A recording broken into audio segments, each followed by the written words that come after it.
Hello everyone, welcome back to competition billiards. आज है 29 मई 2026 और आज के डेली करंट अफेयर जो कि इंडियन एक्सप्रेस से लिया गया है। करंट अफेयर सीरीज में हम यूपीएससी, बीपीएससी और बाकी स्टेट पीसीएस एग्जाम के स्ट्रिक्टली स्ट्रक्चर्ड जीएस सिलेबस को कवर करेंगे। आज हम जीएस पेपर 1 और जीएस पेपर 4 के कुछ बहुत ही महत्वपूर्ण टॉपिक्स को डिस्कस करने वाले हैं, जो आपके प्रीलिम्स फैक्ट के साथ साथ मेंस आंसर के लिए भी बहुत ही इम्पोर्टेंट हो जाता है। तो और यहाँ पे देखेंगे केस स्टडी की तरह काम करेगा। तो चलिए शुरू करते हैं without wasting time daily current affair from Indian express, जो कि कंप्लीट बाइलिंगुअल लैंग्वेज में है। तो अब आते हैं जनरल स्टडीज की ओर। General studies Indian society, social issue and physical geography, जो कि जनरल स्टडीज फर्स्ट का पार्ट हो जाता है। भारतीय समाज, सामाजिक मुद्दे एवं भौतिक भूगोल। तो अब चलते हैं मैटरनल मोर्टेलिटी रेट की ओर। मैटरनल मोर्टेलिटी रेट क्या कहता है, ये कहाँ का मुद्दा है? तो ये maternal mortality rate Madhya Pradesh का एक बहुत ही चिंताजनक खबर आई है, जहां एक साल के भीतर 59 प्रेग्नेंट वुमेन की मौत हो गई। तो कॉन्टेक्स्ट क्या कहता है? MP Sidhi district recorded 53 expected mothers death in 1 year. MMR of Siddhi district MMR reached 211, which is alarmingly higher than national levels. Core issue: overwhelmed, understaffed delivery awards and PSC infrastructure gaps and regional disparity. Heavy cash loads falling primarily on travel belts like Siddhi and Singrauli. तो primary health centre, इसके पीछे का core issue क्या है? तो primary health centre पे infrastructure की कमी और ट्रेंड स्टाफ की कमी, कम संख्या, इसके साथ ही एक बड़ी रीजनल डिसपैरिटी देखने को मिलती है, क्योंकि इसका सबसे बुरा असर सिद्धि और सिंगरौली जैसे ट्राइबल बेल्ट्स पर पड़ रहा है। तो आगे बढ़ते हैं, इसको रेज करते हैं और आगे चलते हैं। Prelims fact MMR indicators. तो ये कुछ फैक्ट है एमएमआर इंडिकेटर्स के। तो यहाँ पे देखेंगे, ये हो जाता है सोशल एंड सेक्टर्स की ओर। तो यहाँ पे देखेंगे कि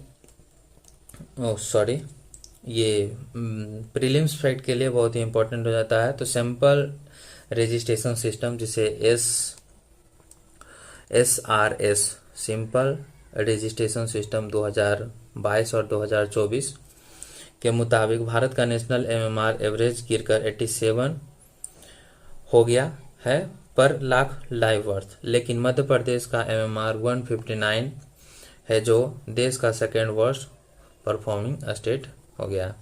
तो मेंस एप्लीकेशन में हम देख रहे हैं मुख्य परीक्षा उपयोग, जो कि use these statistics in GS1 society and gender issue and GS2 social sector health to highlight regional inequalities in health care access. Okay, तो इरेज करते हैं और चलते हैं नेक्स्ट स्लाइड में। तो मेंस्ट्रुअल हेल्थ एंड स्टिग्मा। तो यहाँ पे पेन को ले लेते हैं, take it pen and menstrual health and stigma के बारे में समझते हैं। मासिक धर्म स्वच्छता। तो मासिक धर्म स्वच्छता हमें क्या यहाँ पे बतलाता है?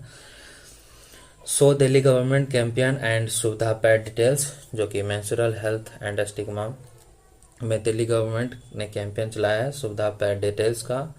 तो कॉन्टेक्स्ट क्या कहता है? Delhi government launch menstrual health matters target campaign and second point holistic approach programme focus on sanitising boys to build supportive social home spaces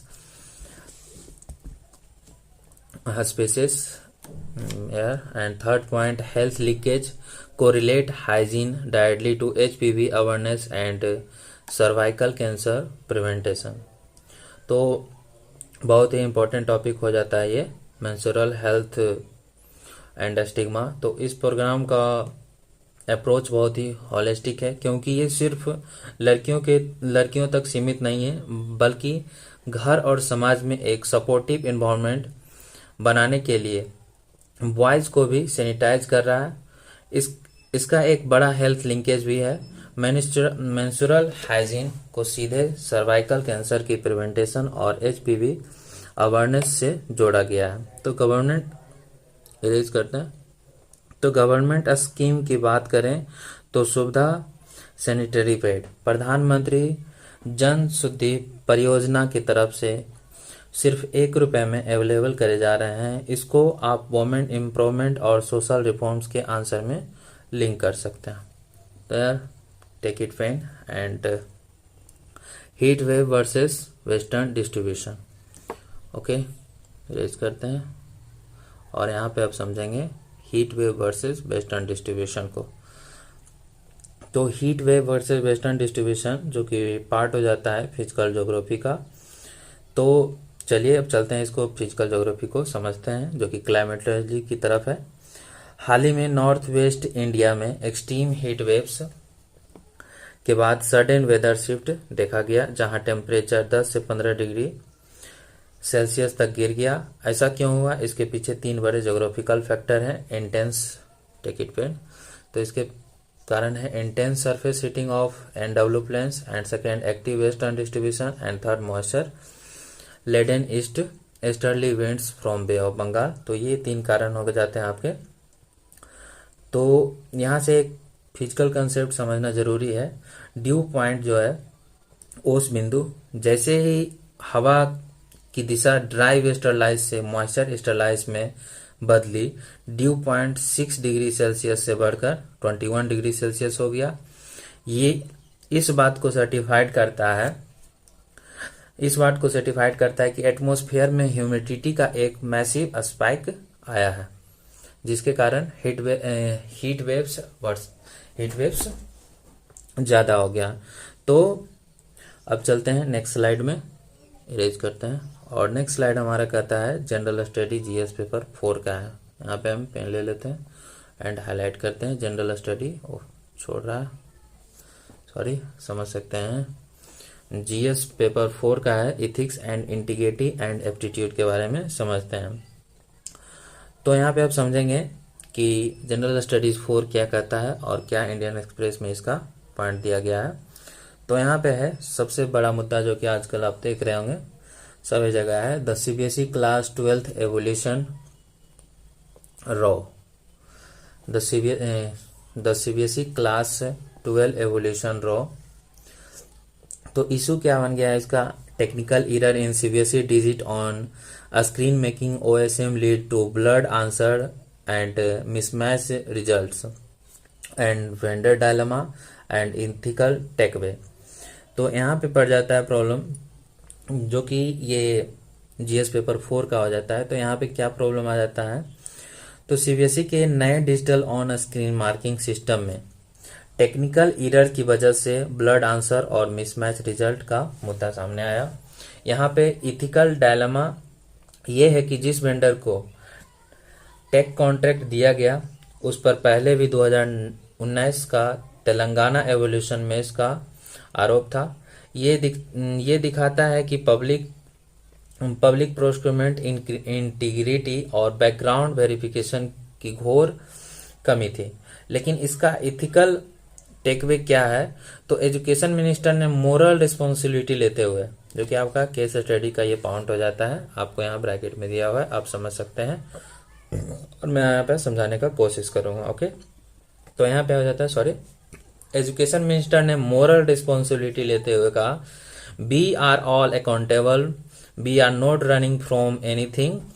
ये पब्लिक सर्विस में अकाउंटेबिलिटी का एक अच्छा उदाहरण है, लेकिन रियल पब्लिक सर्विस वैल्यूज तभी फुलफिल होगी जब इसमें through systematic human centric reforms लाए जाएंगे। तो चलते हैं नेक्स्ट स्लाइड में। उम्मीद करता हूं कि आपको समझ में आ रहा होगा। इसका पीडीएफ आपको मिल जाएगा डिस्क्रिप्शन बॉक्स में। तो अब यहाँ पे देखते हैं police ethics and custodial abuse, police हिरासत में प्रताड़ना। तो यहाँ पे देखेंगे दूसरा केस है उड़ीसा के केंद्रप्पा का है, जहां एक फीमेल पुलिस इंस्पेक्टर को एक माँ बेटे पर कस्टोडियल टॉर्चर करने का आरोप में सस्पेंड किया गया। ब्लैंक पेपर पर फोर्सफुली सिग्नेचर करवाना और वायलेंस करना एब्यूज ऑफ अथॉरिटी और फंडामेंटल ह्यूमन डिग्निटी का घोर उल्लंघन है। इंसिडेंट जो हुआ Kendrapara Odisha, a female police inspector was suspended for custodial torture of a mother and her son, declaration of duty, misuse of power and forced signature on blank papers violate absolute basic fundamental human dignity and core ethical need, empathy training and sanitization in police reforms NPR, जो कि यहाँ पे police reform के तहत empathy training और sanitisation की सख्त ज़रूरत है। मेन शासन राइटिंग में आप इसे एडमिनिस्ट्रेटिव पावर के मिसयूज के रूप में क्वाट कर सकते हैं और इसको डीके बसु गाइडलाइंस से रिलेट कर सकते हैं। तो अब चलते हैं नेक्स्ट स्लाइड में। तो नेक्स्ट स्लाइड आपका क्या कहता है, यहाँ पे अब देखते हैं। नेक्स्ट स्लाइड हमारा है सिक्योरिटी वर्सेस लिबर्टी डायलेमा। तो यहाँ पे टेक कर लेते हैं पेन, रेड पेन छोड़ रहा है, कलर चेंज करके देखते हैं, yellow. Security versus liberty dilemma. तो सिक्योरिटी वर्सेस लिबर्टी डायलेमा हमका क्या कहता है, सिक्योरिटी वर्सेस लिबर्टी डायलेमा जो कहता है 3 hours rules under IT rules, intermediates must take down unlawful content within 180 minutes of notification. Security aspects necessary to stop defects and fast spreading misinformation. And third, liberty danger. Impossibly short window means platforms will use automated AI filters which might block genuine strictly criticism or dissent. Article 91A। तो security aspect से ये डीफेक्ट्स और miss information को तुरंत रोकने के लिए ज़रूरी है, लेकिन लिबर्टी डेंजर ये है कि इतने शॉर्ट विंडो के कारण प्लेटफॉर्म ऑटोमेटेड एआई फिल्टर्स का यूज करेंगे जिसे जेन्युइन स्ट्रिक्टली क्रिटिसाइज्म या डेसेंट जो आर्टिकल 91A के तहत आता है ब्लॉक को भी ब्लॉक हो सकता है। हमारा इथिकल लेसन ये होना चाहिए कि डिजिटल सेफ्टी का आधार दर नहीं बल्कि ट्रांसपेरेंसी, डिजिटल लिटरेसी और रोबस्ट जुडिशियल ओवरसाइट होना चाहिए। तो चलते हैं यहाँ पे रीच करते हैं और नेक्स्ट स्लाइड में। तो नेक्स्ट स्लाइड आपका कहता है compassion and crowd funding success. तो यहाँ पे समझेंगे क्रॉस फंडिंग सक्सेस को। तो क्रॉस फंडिंग सक्सेस का सबसे पहला केस क्या है, Abdul Rahim release from Saudi prison after 20 years on death row, accidental death of paralysed child. तो यहाँ पे आप देखेंगे हमारी आखिरी केस स्टडी परोपकारी और एकजुटता पर सऊदी अरब की जेल में 20 साल से बंद केरला के अब्दुल रहीम की रिहाई हुई। ऊपर से पैरालाइज्ड बच्चे की एक्सीडेंशियल डेथ का आरोप था, जिसपे एक पैरालाइज्ड बच्चे की एक्सीडेंशियल डेथ का आरोप था।